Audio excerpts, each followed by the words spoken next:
In this courtroom drama, every date, every email, and every dollar reveals a deeper story.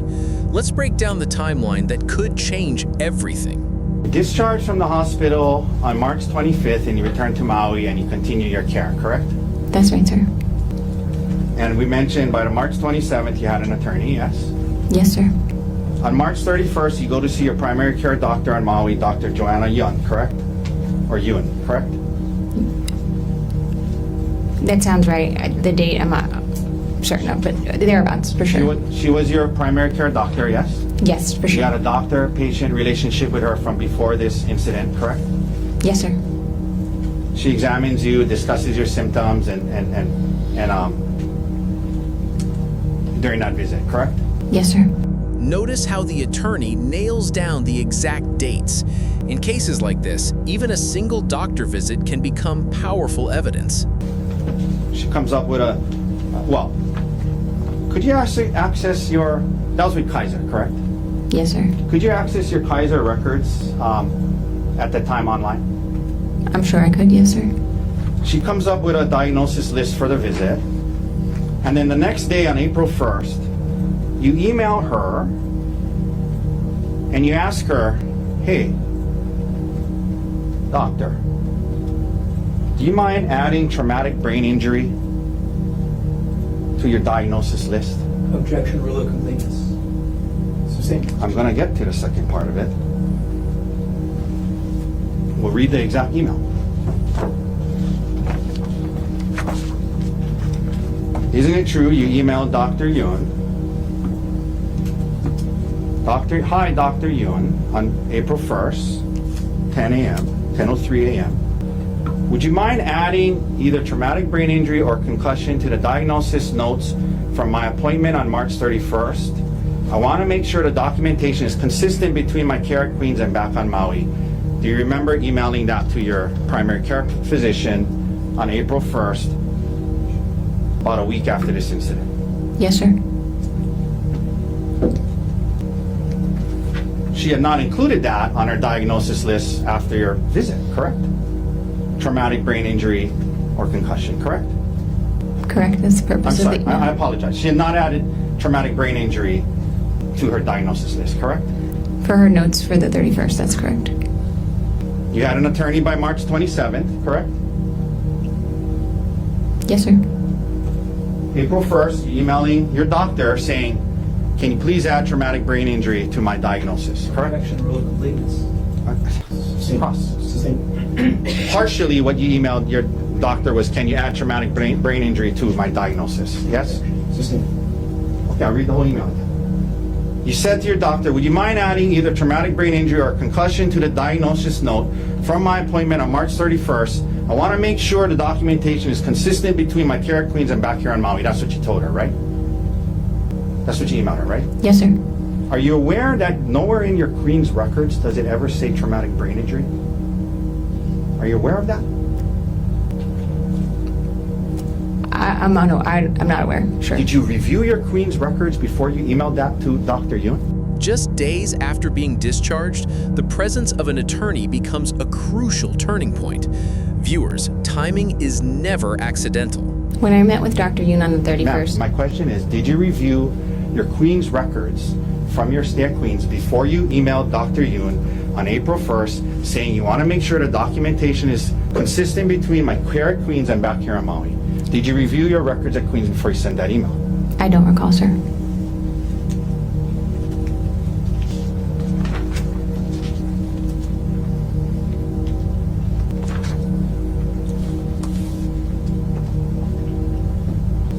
Ma'am, following the incident, prior to the incident, you and Gerhard had joint bank accounts together, correct? Yes, sir. Joint meaning they belong to both of you, yes? Yes, sir. For example, you had a joint saving account with Gerhard with Capital One, yes? Yes, sir. And you admit that back then Gerhard made more money than you, correct? Yes, sir. More of the money in the joint account was from his earnings than yours, yes? Yes, sir. In other words, he put more money into that account than you did. Here's correct? where it gets intense. Asking a doctor to add traumatic brain injury after the appointment. In legal battles, documentation consistency becomes a battlefield. Yes, sir. On March 27th, 3 days after the incident, you went on, well, I'm assuming, well, let me ask you this way. You opened up an individual checking account only in your name, without Gerhard being on that, and you moved. Whoa. 3 days after the incident, over $120,000 is moved from a joint account. Moves like this often trigger major red flags in divorce and criminal cases. $123,515.38 from the joint account that belonged to both of you, and you moved that money into your individual account, correct? I moved a large amount of money. The exact dollars I'm not sure of, but it is in that ballpark, Yeah, sir. in the ballpark of 120, 130 grand, right? For sure, yes, sir.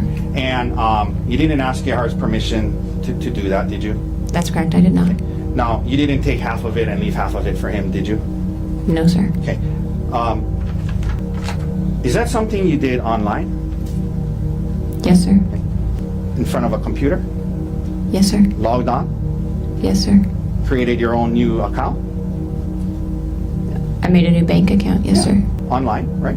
Each financial decision is now under a microscope. Did the timing hide intent, or was it merely protection? Courts will question everything. Yes, sir. Okay. 3 days after the incident, correct? Yes, sir. Did that by yourself, right? Yes, sir.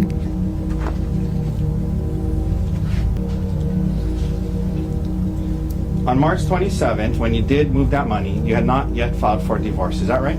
That's correct. You were planning to do so, correct? Yes, sir. And you were aware, weren't you, when you did this? The money movement, the medical email, the divorce planning. Like a chess game, every move has a consequence. And now every step is being dissected in front of the jury. Move the money. That once you filed for divorce, there would be an automatic restraining order that prevented you from moving money like that. I was not aware of that at this time. So you moved the money without his permission before filing for divorce, and you talked to your attorney about that as well, correct? I talked to my attorney about whether or not I was allowed to move money from a joint bank account. Okay. Yes, sir. Now, and he told you you can so long as you don't file for divorce yet, right? He did not say that, sir. Later on, when you were asked about this, you indicated to the prosecutors that you did it because, in part, there was a need to pay back your parents $85,000 from a loan that they had given you and Gerhard, correct? That's what you told the prosecutors, that partly why you moved that money, partially, was because you wanted to, there was a loan your parents had given you and Gerhard for $85,000, and you wanted to pay them back with the money you moved, yes? Yes, sir. Okay. And your parents were not in a rush to get paid, correct? You guys had been paying them off slowly, correct? Prior to this, we had been paying them off slowly. That's correct, sir. And in fact, isn't it true that later on when you filed for divorce and you and your divorce attorney tried to get access to Gerhard's retirement accounts, one of the things that was stated in that proceeding was that you had been making ends meet by seeking the financial support of your family, meaning your parents. You remember asserting that to the family court in your divorce case? Yes, sir, I remember that. Okay. So in the family court divorce case, you're indicating that your parents are helping you get by financially, but in response to this money, this thing about moving the money, you said that you need to pay them back the 85 grand right away, correct? At the time when I paid them back, I did not know that they were going to be in a financial position to help me in the way they are now. Did they say to you when you told them, hey, here's the 85 grand, did they say to you, hold on to it, use it, you're going to need help? No, sir. And by the way, this online banking that you did on the 27th of March, online, created your new account, moved the money on the 27th of March. So I guess that was 4 days before you asked your primary care doctor to add traumatic brain injury to your diagnosis, correct? Objection, will of completeness. Sustained. At the time you moved the money, on March 27th, that was 4 days before, sat down at a computer, logged onto it, opened up your online banking, created a new account, moved the money from the joint to that one, new one. That was 4 days before you emailed your primary care doctor asking her to add traumatic brain injury and concussion to your diagnosis list, correct? I'm not sure of the exact date of the bank account, but yes, in general, that's correct. In the end, the truth lies somewhere between dates, diagnoses, and decisions. Whew.